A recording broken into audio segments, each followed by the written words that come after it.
Market जिस तरह से ट्रेड कर रहा है जय, जो रियल एस्टेट स्टॉक्स हैं जिसमें ओपनिंग हमने अच्छी देखी थी, अब चांसेस आर कि ये भी शायद होल्ड ना करे हायर लेवल्स पे। हालांकि इस समय संकेत इस तरह के ज़्यादा है नहीं, लेकिन यहाँ पर आपकी स्ट्रैटेजी क्या होगी intraday? Good morning Mir. Well Mir, मेरा ये मानना है कि रियल एस्टेट पैक में भी काफ़ी एक अच्छी बिकवाली देखने मिली है और काफ़ी ओवरसोल्ड टेरिटरी में ये सारे ही स्टॉक्स है।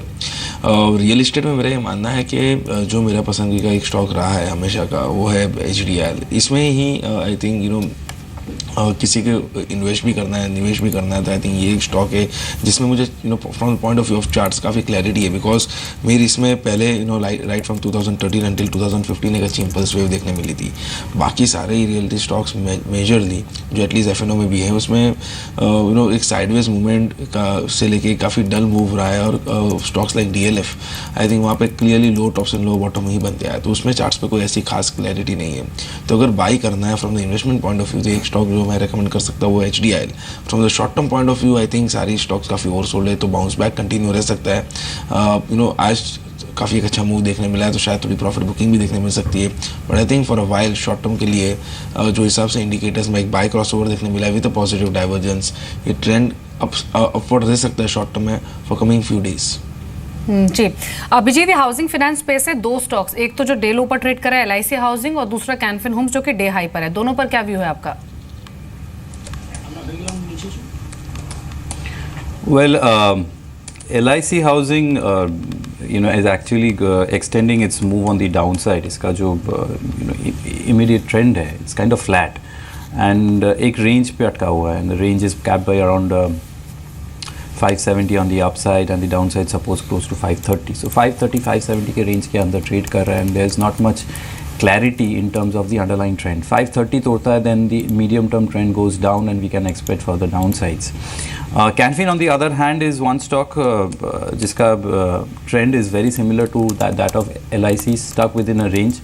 But Canfin का one good thing is the fact कि short term momentum has picked up fairly well, and ये ऊपर की तरफ एक breakout दे चुका है. As we speak, the stock is already up 7%. The important thing for Canfin would be that क्या ये 1740, 1750 के ऊपर सस्टेन कर सकता है। इसके जो वीकली मंथली चार्ट्स है they fairly strong. So from a short term point of view अगर 1740, 1750 के ऊपर सस्टेन कर लेता है, सो हाई चांसेस कि ये थोड़ा और एक्सटेंड कर ले ऊपर की तरफ। But net if you look into the sector and the stocks within a range, buy at support, sell at resistance, that's the kind of trading which is happening within the stocks. जी, तो GIC housing एक और stock है housing finance space से जो कि 3% की बढ़त दिखा रहा है। लेकिन सीमेंट स्टॉक्स में भी बाइंग दिख रही है आज के सेशन में। बड़े और छोटे सीमेंट शेयर्स चल रहे हैं। अल्ट्राटेक, ACC, अंबुजा 1 से 2% के गेंस दिखा रहे हैं, अपनी शुरुआती स्ट्रेंथ को होल्ड कर रहा है। अंबुजा सीमेंट तो इनफैक्ट डे हाई पर आ चुका है। JK Lakshmi cement, JK cement, India cement, ये छोटे सीमेंट शेयर्स हैं। कोई ट्रेड आप पिक करेंगे जय इस स्पेस से? बिल्कुल दीपाली, जैसे मैंने कहा था कि अल्ट्राटेक सीमेंट में मैं जो हिसाब से एक चार्ट पैटर्न देख रहा हूँ, वीकली चार्ट्स पर एक अच्छी बुलिश एंगल्फिंग पैटर्न फॉर्म हुई थी राइट एट द बॉटम। सो मैंने ये रिकमेंड किया था कि गोइंग फॉरवर्ड लगभग इसमें 3475 तक के लेवल्स देखने मिल सकते हैं, which is the 38% retracement of is entire fall Deepali, right from 5129 until the levels of 3050। तो 3475 के लिए अल्ट्राटेक सीमेंट बाय करने की सलाह है। अगर दूसरा कोई स्टॉक सिलेक्ट करना भी हो और as a one more alternate, तो आई थिंक ग्रासिम में भी सिमिलर काइंड ऑफ मूव देखने मिला था। इनफैक्ट ग्रासिम में एक जो बॉटम से राइज मिली थी वो काफ़ी इंपल्सिव मूव थी, और ये जो रीसेंट फॉल हमें निफ्टी में देखने मिला था उसमें काफ़ी स्टॉक्स ने प्रीवियस लोस तोड़े, बट ग्रासिम ने उसके प्रीवियस लो को ब्रेक नहीं किया। तो going forward I think Grasim में भी लगभग दीपाली 920 तक की जगह है ऑन दी अपसाइड, तो इसे भी बाय करके चल सकते हैं।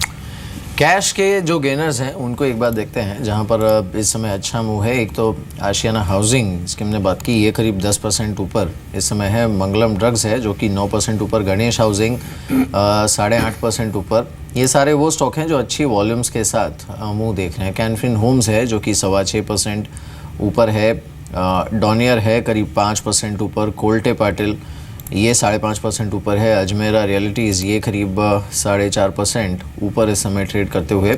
और शुगर स्पेस में उत्तम शुगर है जो कि करीब 3% ऊपर है। JK लक्ष्मी सीमेंट्स ये करीब 3% ऊपर इस समय ट्रेड करते हुए।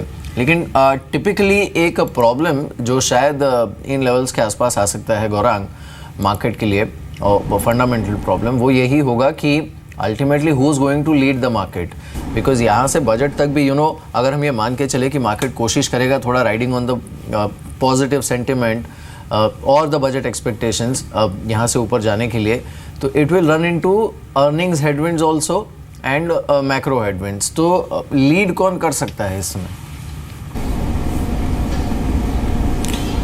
तो मिहिर, आज से ठीक 40-50 दिन पहले जो भी डीमोनेटाइजेशन के कदम उठाए गए और माननीय प्रधानमंत्री जी ने जो भी घोषणाएं की, तो सभी लोगों ने कंजम्पशन, कंज्यूमर डिस्क्रिशनरी, एफएमसीजी, ऑर्बिटरीज लिख दी थी कि अब रिकवरी मुश्किल होगी वगैरह वगैरह। लेकिन हमारी सोच थोड़ी विपरीत है और हमें लग रहा है कि जो भी कदम उठाए गए हैं और अब जो भी कदम रीमोनेटाइजेशन को लेकर के उठाए जा रहे हैं और उठाए जाएंगे, उसके तहत consumer discretionary, consumer durable, FMCG, अभी आप सीमेंट का जिक्र कर रहे थे आप और दीपाली, तो हमारी सोच तभी भी सकारात्मक थी और आज भी सकारात्मक है।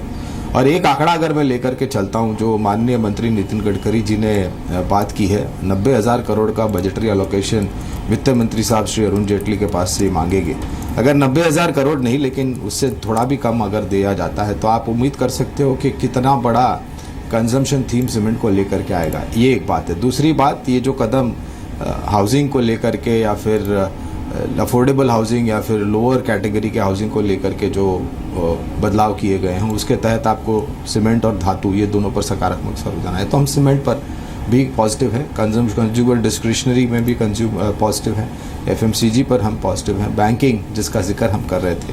हाँ, एक बात है मिहिर के, जैसे मैं जिक्र कर रहा था नतीजों को लेकर के कि तीसरी तिमाही के नतीजे कुछ कंपनियों के लिए शायद बुरे आ सकते हैं, लेकिन मोटे तौर पर जो भी बुरे नतीजे आने की उम्मीद है और प्राइस करेक्शन ऑलरेडी बाजार ने पहुंचा दिया है, वो चौथी तिमाही में आपको सुधरते हुए रुझान नज़र आएंगे और मैं मानता हूं कि अगले वित्तीय साल में आपको इससे और भी बेहतर नतीजे होते हुए नज़र आएंगे। तो banking, consumer discretionary, cement, autos, ये एक थीम है। फार्मा और आईटी दूसरे दो सेक्टर है जिस पर हम पॉजिटिव हैं। और अगर मैं ऑटोज़ पर पॉजिटिव हूँ तो मुझे ऐसे कोई आसार नज़र नहीं आते कि मैं चुनिंदा auto, ancillary stroke tyre manufacturing भी हम पॉजिटिव लेकर के चलेंगे। जी, चलिए, शुक्रिया गौरांग और जय आप दोनों का शामिल होने के लिए शो में और सभी स्टॉक्स अपने व्यूज शेयर करने के लिए। मार्केट्स इस वक्त डे लो पर ट्रेड कर रहे हैं और निफ्टी 8150 के लेवल्स को भी ब्रीच कर चुका है और अब